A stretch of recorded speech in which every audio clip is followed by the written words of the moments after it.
എത്തിയിരിക്കുകയാണ്. Full Rajagiri estate ഇങ്ങനെ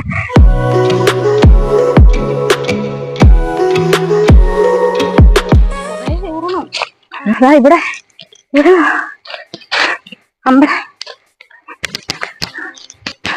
ഇവിടെ ചെറിയ പാറയുണ്ട്. നമുക്ക് ആ പാറയിലും കൂടി പോയി ഒന്ന് കണ്ടിട്ട് വരാം. ഇവിടെ ഒരു ചെറിയ കുളം ഉണ്ടായിരുന്നു. അത് പണ്ട് കാലത്ത് ഇപ്പൊ അത് നശിച്ചു പോയി.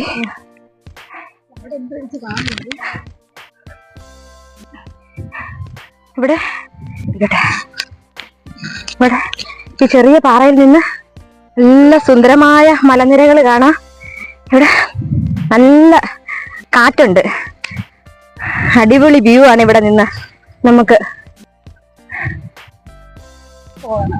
ഈ പാറയിൽ നിന്ന് കുറെ ദൂരെ പോകുമ്പോ ആകാശമുട്ട പാറ എന്നും പറഞ്ഞൊരു പാറയുണ്ട്.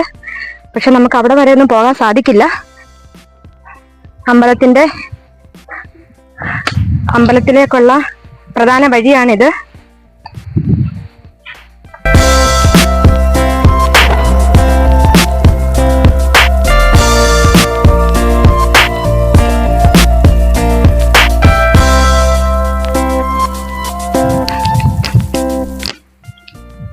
ഇവിടുത്തെ പ്രതിഷ്ഠ ശിവനാണ്.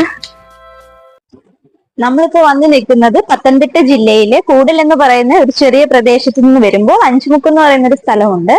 അവിടെ കുറെ ദൂരം വരും ഉടയനടിപ്പാറ എന്ന് പറയുന്ന ഒരു മഹാദേവ ക്ഷേത്രത്തിന്റെ നടയിലാണ് നമ്മളിപ്പോ വന്ന് നിൽക്കുന്നത്. മലകളൊക്കെയാണ്. ഇവിടുന്ന് കുറെ ദൂരം അങ്ങോട്ടേക്ക് പോകുമ്പോഴാണ് കൊല്ലം ജില്ല. കൊല്ലം ജില്ലയിലെ അച്ചൻകോവ് എന്ന് പറയുന്ന സ്ഥലം സ്ഥിതി ചെയ്യുന്നത് അവിടെയാണ്.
ഈ ക്ഷേത്രത്തിലേക്ക് വരുന്നത് കൂടലിൽ നിന്നും അലിമുക്ക് എന്ന് പറയുന്ന സ്ഥലമുണ്ട്. അവിടുന്ന് ഒരു 2-3 കിലോമീറ്റർ വരുമ്പോഴാണ് പോത്തുപാറ എന്ന് പറയുന്ന ഒരു സ്ഥലം. അലിമുക്ക് കഴിഞ്ഞ് കുറച്ചിങ്ങോട്ടേക്ക് വരുന്നതാണ്. അവിടെയാണ് ഈ ഉടയനടി പാറ സ്ഥിതി ചെയ്യുന്നത്. ഇതിന് ഈ ക്ഷേത്രത്തിലേക്ക് വരുന്നതിന് താഴെ നമുക്ക് വണ്ടി പാർക്ക് ചെയ്യാനേ പറ്റത്തുള്ളൂ. മുകളിലേക്കൊന്നും വണ്ടി വരത്തില്ല. കാരണം പാറകളും മലനിരകളുമാണ്. അവിടുന്ന് കുറച്ച് 2-3 കിലോമീറ്റർ നടന്നു വരുമ്പോഴാണ്, നല്ല വഴിയുണ്ട്, അവിടെ 2-3 കിലോമീറ്റർ നടന്നു വരുമ്പോഴാണ് ഈ ക്ഷേത്രം കാണാൻ കഴിയുന്നത്. അപ്പോൾ ഈ ക്ഷേത്രത്തിൽ നിന്ന് ഞങ്ങൾ പോവുകയാണ്. നിങ്ങളുടെ വീഡിയോ ഇഷ്ടപ്പെട്ടാൽ സബ്സ്ക്രൈബ് ചെയ്യുക, ലൈക്ക് ചെയ്യുക, ഷെയർ ചെയ്യുക, കമന്റ് ചെയ്യുക. ടാറ്റാ.